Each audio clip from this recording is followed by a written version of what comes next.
Okay, now I am by no means the biggest One Piece fan on the planet. That being said, Netflix has released the first look at the live action One Piece series. And I'm not gonna lie, alright, I'm pretty excited. I didn't think I would be because it's Netflix and it's live action anime and all those shenanigans, but I'm pretty excited. So today what we're gonna do is we're gonna have a little look at some of the sneak peek footage that they dropped and we're gonna have a little talk about it.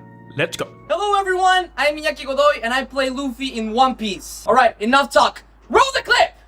Roll it! Okay, so first thing I want to mention, right, okay, and I get he's not acting per se as Luffy right now, but in Miyaki Godoy, I can already tell he is the perfect casting for Luffy. Oh my god. The energy, the voice, everything matches Luffy to a T. And I'm Matt Owens, showrunner. Biggest One Piece fan. It's been really exciting seeing some of my favorite places from the manga become a reality. And also, as we see here with Matt Owens, one of the showrunners for One Piece, the fact that he even refers to himself as the biggest One Piece fan has to be pretty reassuring, to be honest. I think one of the biggest problems with so many live action anime that have been produced throughout the years is that they are primarily made by people who don't understand the series that they're actually adapting. It's literally just a case of a big studio going, well, that's popular, so let's just westernize it.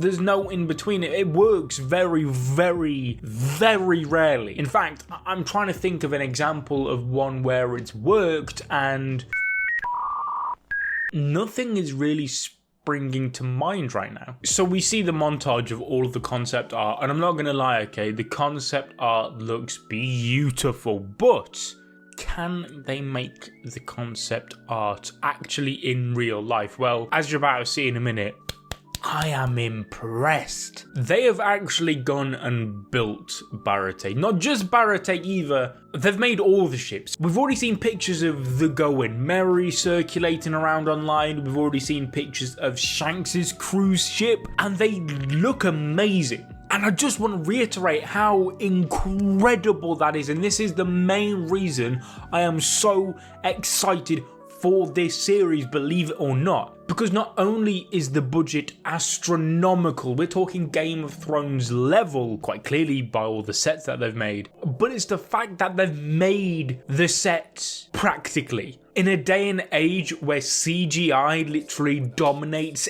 everything, I thought they were going to go down the CGI route, I'm not going to lie. But the fact that they've gone out of their way to build literally all of these iconic places in real life is just outstanding to me. When you compare that to like the MCU, for example, which is just an absolute CGI fest, and I'm not saying that's a bad thing because half the time in the MCU you can't really tell it's CGI, so who the fuck cares, right? But there is just a difference when it comes to having an actual practical real set, and for that reason I am going to give this series a chance no matter what, because you can tell that so much hard work has gone into making this feel real. Now that being said, we do kind of have to compare it, I suppose, somewhat to the Cowboy Bebop live action. Now I've never actually seen or read the original anime or manga for Cowboy Bebop, so I went into the Netflix one just completely blind, just thinking, let's see what it's like. And from an outsider's perspective, you know what? I didn't mind it. I thought it was alright. Now yeah, I've not seen the original source material, so how accurate it was as a representation, hey, I'm not the one to say, alright? But from like the 2 episodes I saw, I thought it was alright. But of course, it got cancelled, and honestly, it may have been for a good reason. Like I said, I've not seen the source material, I don't know how bad of a job they did. However, I think anime and manga fans have to come to a slight realization. Live action anime, a lot of the time, especially in One Piece's cases, you could make an argument that Cowboy Bebop actually could have suited a live action series. But a lot of the time, a live action anime, in my opinion, shouldn't just mirror the source material. Especially with One Piece, purely for the fact that One Piece is way too long. This series is going to probably end up like what? Nearly 1,500 chapters long, perhaps? More or less anyway. You can't adapt all of that into a high budget TV series. It will go on for 30 years, for fuck's sake. It's never happening. Not a chance. If you think that we're actually gonna go through all of the sagas exactly like the anime and manga did, then fucking hell, you are in for a rude awakening, my friend. In my opinion, what the Netflix One Piece series should be doing is going down the MCU route. For example, the MCU, the movies are not a one-for-one recreation of any of the comics, and I understand that it's a little bit different when it comes to comics, because comics have multiple different runs with multiple different stories, all kind of just stemming off the same origin story, give or take. So I understand it's a little bit different because the MCU have so many different comic runs to pick from to get inspired by. One Piece is different. There's One Piece and that's that. But like I said, it's too long. Therefore, you have to go down the MCU route and make your own original One Piece story based off the manga. That's personally how I think they've got to do it. And honestly, it can work. We've seen in the comic world that you can have